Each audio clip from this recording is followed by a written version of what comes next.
siyang maghuling isda, dito na lang siya kumain.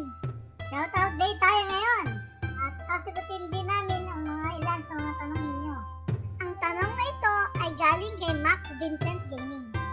May tanong po ako kung gaano po katagal ginagawa yung Lego video. Ang paggawa ng Lego video ay depende sa script mo. Dito kasi pinagagalaw ang mga Lego. Bawat galaw isang shoot sa camera. At kapag madaming tao sa video mo, gagalaw lahat ito.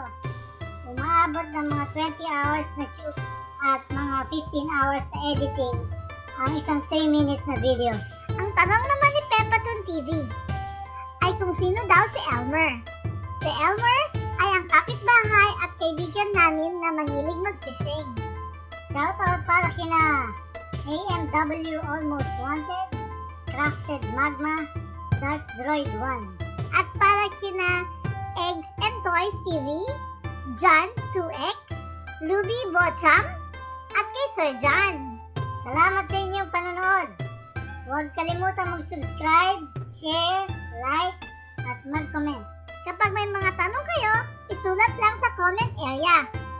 Hanggang dito na lang muna.